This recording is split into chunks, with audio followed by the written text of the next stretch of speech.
It took the man 50 years to realize that it was all bullshit. And so, on his 51st birthday, he dropped out. He decided to dedicate whatever was left of his life to art and beauty, compassion and love. And then the real shit began.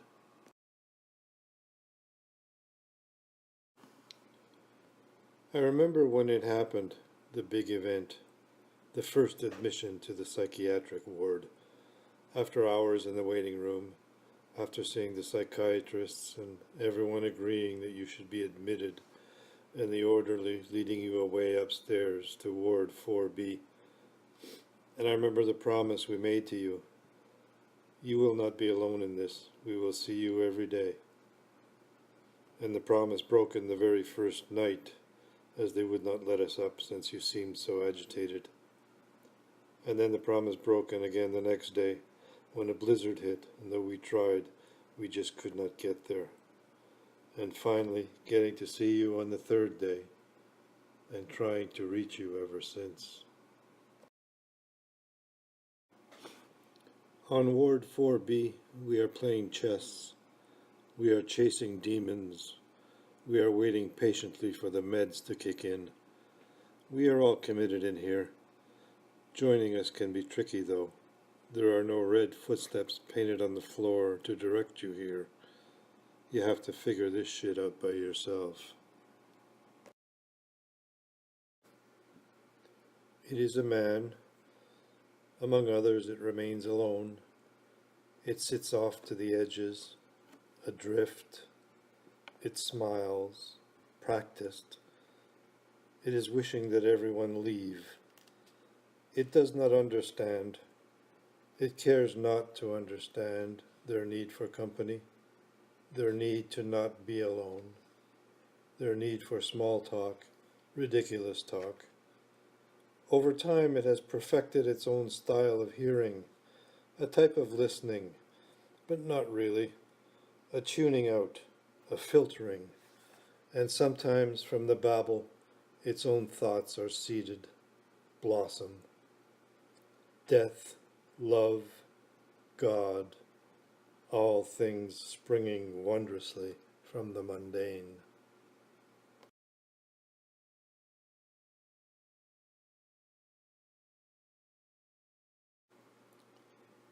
In this part of my brain, there is no need for language at all. Please stop talking to me.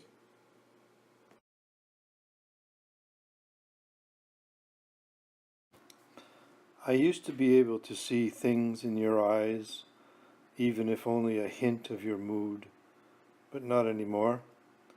Dark mirrors reflect nothing back, not a past, not a present, but perhaps and only faintly a hint of a future. God damn this illness, slowly moving you, like all the milk left behind in your fridge, past the best before date, December 18th, 2013. Had I known that I would face this, and had I known that this would happen, would I have taken steps to ensure that my heart was hardened? Would I have taken steps to ensure that my heart could go on?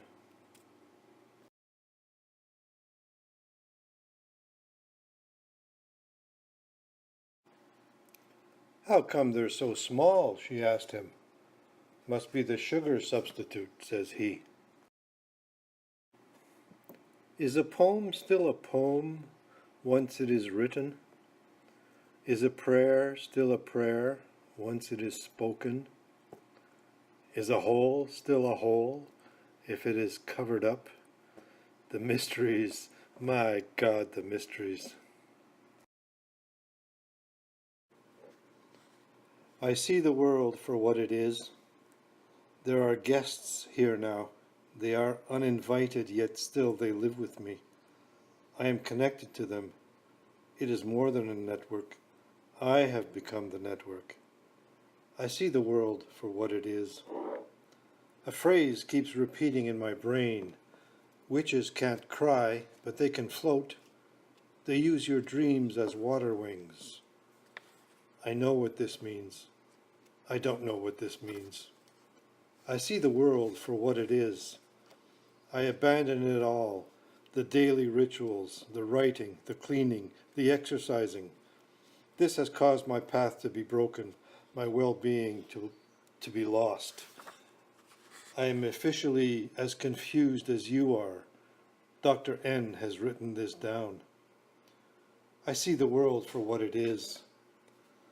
The world sees me. It is difficult to be inconspicuous here. The walls are made of glass.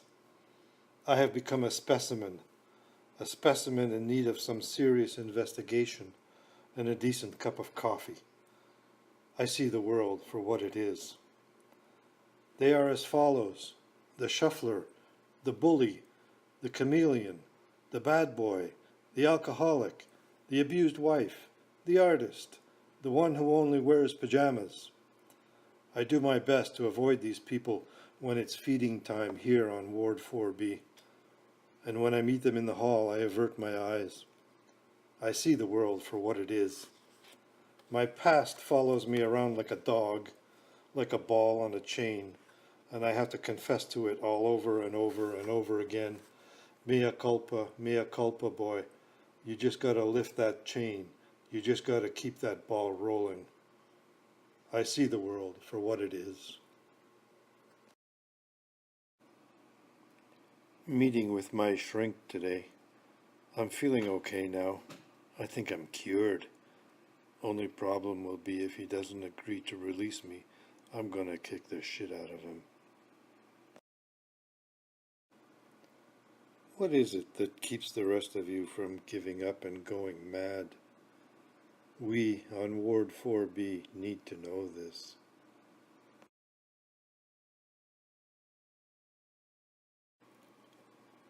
I wanted to sleep in your bed last night in the guest room where you stay now, just to see if it would bring me any closer to the thoughts that are in your head, to the voices you hear, to the ghosts that you seem to be conversing with, but it didn't.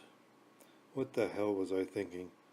That the words, that the answers would be there, floating in the ether, circling around me like butterflies and spiraling down into a net, that I could catch your craziness and simply pin it to the wall to be studied, to be understood, and then filed away and forgotten. Oh, that it would be so easy. Look west, gods, rates, stars, star, poor polo, winds, math, tear, tar, swine, wake, sake, mate, comb, come, rice, dice, dean, coma, soft, test, hair, rain, case, tree, test, tarts, meat, room, come, dire, need, dane, hand, find, diet, vitamin, veto, note, bead, bash, beat, moon, tune, poem, heat that head, playing boggle in the common room.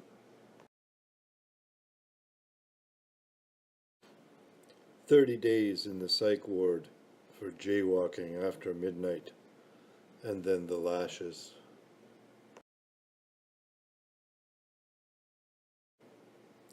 In the smoke of Holocaust, tonight on TV, Gaza is disappearing, and unmoved we await our turn.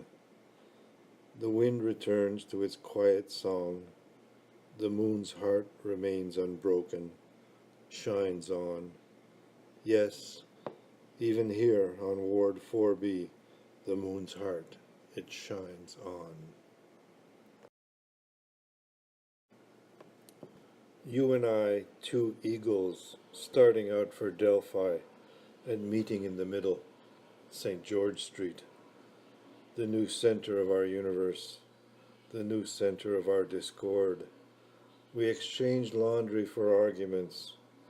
We exchanged DVDs for taunts, and everything said, raising suspicions.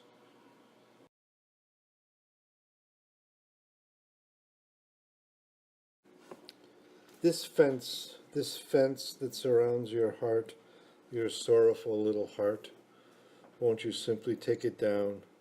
Won't you kindly take it down, just for a moment, just forever, to let me in for a little while, and if needs be, to let me out again, for that's what hearts are for. You made me so cold today, made me so small. 2 words, and I diminish.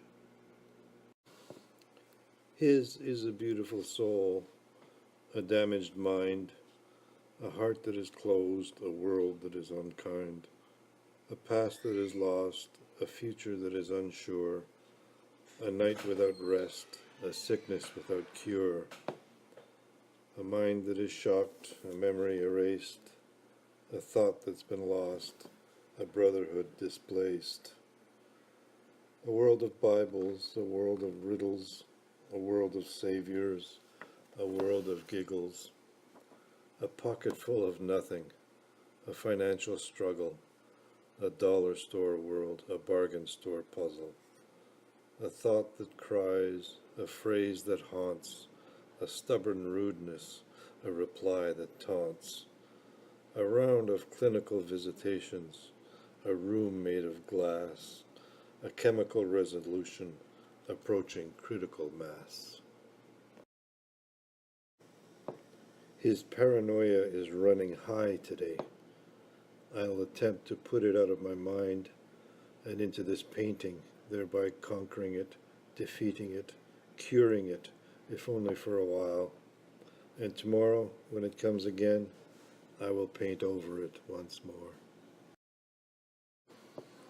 Allow me this sadness, allow me this sorrow.